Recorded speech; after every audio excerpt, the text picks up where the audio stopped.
예레미야 46장 우리 1절에서 12절의 말씀을 우리 한 절씩 교독하고 마지막 절은 함께 읽습니다. 이방 나라들에 대하여 선지자 예레미야에게 임한 여호와의 말씀이니라. 애굽에 관한 것이라. 곧 유다의 요시야 왕의 여호야김 넷째에 유브레강 갈그마스에서 바벨론의 느부갓네살 왕에게 패한 애굽의 왕 바로느고의 군대에 대한 말씀이니라. 너희는 작은 방패와 큰 방패를 예비하고 나가서 싸우라. 너희 기병이여 말에 안장을 치워자며 투구를 쓰고 나서며 창을 갈며 갑옷을 입으라. 여호와의 말씀이니라. 내가 본즉 그들이 놀라 물러가며 그들의 용사는 패하여 황급히 도망하며 뒤를 돌아보지 아니함은 어찌미니 두려움이 그들의 사방에 있음이로다. 말이 빠른 자로도 못하며 용사도 피하지 못하고 그들이 다 북쪽에서 유브라데 강에서 넘어지며 엎드러지는도다. 강의 물이 출렁임 같고 나일강이 불어남 같은 자가 누구냐? 애굽은 나일강이 불어남 같고 강물이 출렁임 같도다. 그가 이르되 내가 일어나 땅을 덮어 성읍들과 그 주민을 멸할 것이라. 말들아 달려라. 병거들아 정신없이 달려라. 용사여 나오라. 방패 잡은 구스 사람과 붓 사람과 활을 당기는 루딤 사람이여 나올지니라 하거니와 그날은 주 만군의 여호와께서 그의 대적에게 원수 갚는 보복이리라. 칼이 배부르게 삼키며 그들의 피를 넘치도록 마시리니 주 만군의 여호와께서 북쪽 유브레강 강가에서 희생 제물을 받으실 것이미로다. 처녀딸 애굽이여 길르앗으로 올라가서 유향을 취하라. 너가 치료를 많이 받아도 효력이 없어 낫지 못하리라. 너의 수치가 나라들에 들렸고 너의 부르짖음은 땅에 가득하였으니 용사가 용사에게 걸려 넘어져 둘이 함께 엎드려졌습니다. 아멘. 우리가 어제 예레미야 45장의 말씀을 통해서 지쳐버린 바룩을 위로하시는 하나님을 함께 보았습니다. 하나님께서는 지쳐 쓰러진 바룩을 예레미야의 입술을 통해서 위로해 주세요. 그리고 하나님의 심판 가운데 숨겨져 있는 구원의 역사를 보라라고 말씀하시죠. 그리고 한편 심판 가운데서도 바룩과 그의 가문은 지켜주실 것을 우리가 어제 말씀 가운데 하나님께서 약속하신 것을 함께 나누었습니다. 오늘부터 우리가 묵상하게 될 예레미야 46장부터 마지막 장까지는 열방에 대한 하나님의 심판을 선포하고 있어요. 예레미야 선지자가 이스라엘뿐만 아니라 열방에 대한 심판도 역시 선포했다라는 것이죠. 예레미야 선지자가 이스라엘뿐만 아니라 열방에 대한 심판도 선포했다는 사실은 하나님께서는 이스라엘의 하나님뿐만이 아니라 온 열방을 만드시고 다스리시는 만군의 하나님이라는 사실을 우리가 오늘 말씀 가운데 발견합니다. 특별히 예레미야 선지자는 오늘 애굽으로 시작해서 블레셋, 모압, 암몬, 에돔, 다메섹, 게달과 하솔의 나라들, 엘람, 그리고 마지막에는 바벨론까지 말씀으로 열방에 대한 이 말씀들을 예언하게 이르러요. 그러니까 어떻게 보면 사실 이렇게 교통과 통신이 발달하지 않았던 당시의 세계관으로는 오늘 예레미야의 입술을 통해 심판이 선포된 나라들은 온 열방, 당시의 온 열방과 온 세계와 같습니다. 이방 나라 10개국 가운데 오늘 우리가 함께 묵상하는 가장 먼저 등장하는 나라는 애굽이에요. 이집트입니다. 하나님께서 심판을 말씀하실 때에 가장 먼저 애굽을 말씀하셨던 이유가 무엇일까요? 그것은 애굽이 하나님을 섬기지 않고 우상을 섬겼던 가장 대표적인 나라였기 때문이에요. 또한 지금 유다가 어떠한 나라를 의지하고 있습니까? 애굽을 의지하고 있죠. 하나님의 뜻이었던 바벨론의 통치에서 벗어나기 위해 선택한 그들의 선택이 애굽이라는 나라였어요.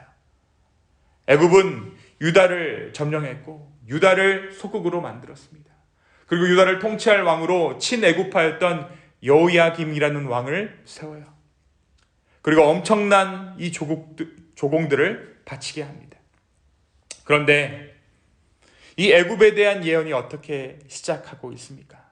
이 애굽에 대한 예언은 바벨론에게 점령당했다라고 시작하고 있어요. 2절에 보니까 갈그마스에서 바벨론의 느부갓네살 왕에게 패한 애굽의 왕 바로누고의 군대에 대한 말씀이라. 망한 나라에 대한 예언이라는 거예요. 패한 나라에 대한 예언이라는 것입니다. 이미 이 말씀을 통해서, 이 예언을 통해서 지금 애굽의 운명이 이미 전해지고 있는 것이죠. 그리고 실제로 이 일이 일어납니다. 느부갓네살이 이끄는 바벨론에게 애굽이 패배해요. 그리고 당시 세계의 패권 또한 바벨론이 잡게 됩니다. 이 과정에서 애굽은 2등 국가로 전락하고 다니엘을 포함한 유다 백성들이 바벨론의 포로로 끌려갑니다. 말씀은 애굽을 향해서 그들이 최선을 다해 기세 좋게 전장에 나갈 것이지만 패배할 것임을 예언하고 있습니다. 그들은 두려움에 사로잡힐 것이며 애굽의 군대 중 가장 강한 군사라도 죽음을 면할 수 없을 것이다 라고 오늘 말씀이 이야기하고 있어요. 이 말씀은 이 당시 애국 군대의 자신감에 대해서도 말하고 있습니다. 우리가 한번 7절과 한번 8절을 볼까요? 7절과 8절을 보면 강의 물이 출렁임 같고 나일강이 불어남 같은 자가 누구냐? 애굽은 나일강이 불어남 같고 강물이 출렁임 같도다. 그러니까 이 나일강이 범람하는 것처럼 이들의 기세가 좋다라는 것이에요. 이들의 자신감이 넘쳐난다는 것입니다. 그들이 외치는 말이 무엇입니까? 9절에 보니까 말들아 달려라, 병거들아 정신없이 달려라, 용사여 나오라, 방패 잡은 구스 사람과 풋 사람과 활을 당기는 루딤 사람이여 나올지니라. 그러니까 누구라도 나오라는 거예요. 아무리 강한 요새라도, 아무리 철옹성 같은 요새라도 우리가 깨부실 것이다. 그러나 하나님은 그러한 애굽이 반드시 멸망할 것이라고 오늘 말씀 가운데 예언하고 계세요. 그냥 무너지는 것이 아닙니다. 수많은 자들이 목숨을 잃고 흔적조차 남지 않을 만큼 그들은 무참히 짓밟힐 것입니다. 그리고 그 일이 실제로 일어나요. 사랑하는 성도 여러분, 이것은 단순히 바벨론과 애굽의 군사력 차이에서 비롯된 일이 아니에요. 하나님의 뜻이 바벨론의 군대와 함께 했고 하나님께서 당시 사용할 수 없을 만큼 타락한 유다를 대신해서 지금 바벨론을 들어 애굽을 심판하셨기 때문에 오늘 이 일이 가능한 것입니다. 오늘 말씀 우리에게 무엇을 말해주고 있습니까? 하나님은 열방을 향한 심판의 메시지를 통해 하나님의 위대하심을 말씀하고 계십니다. 또 한편 이 말씀을 통해 이스라엘이 돌아오기를 바라고 계신 거예요. 오늘 이 말씀을 듣고 있는 이스라엘은 하나님의 권위에 대해서 인정하지 않아요. 하나님이 얼마나 전지전능하신 분이신지, 하나님의 그 능력에 대해서, 하나님의 힘에 대해서 인정하지 않습니다. 하나님의 전능하심, 하나님의 주권에 대해서 그들은 외면합니다. 왜 그렇습니까? 왜 이들이 하나님의 힘과 주권을 외면합니까? 그들에게 있어 애굽이 더 실제적인 파워이기 때문이에요. 그렇기 때문에 전지전능한 하나님을 인정할 수 없는 것입니다. 그들에게 있어 애굽이 더 실용적이기 때문입니다. 애굽의 문화가, 애굽이 주는 이득이 그들의 삶에 더욱 현실적이기 때문이에요. 애굽이 가지고 있는 군사력이 그들 가운데 더 큰 도움이 될 것이라고 기대하고 있기 때문입니다. 하나님은 때때로 우리의 삶 가운데 경고의 메시지를 통해 말씀하실 때가 있습니다. 그런데 그것은 단지 우리를 겁주기 위해서 또는 하나님의 힘을 과시하기 위해서 그렇게 하시는 것이 아닙니다. 하나님은 그 메시지를 통해 당신의 백성들이, 당신의 자녀들이 돌아오기를 바라고 계십니다.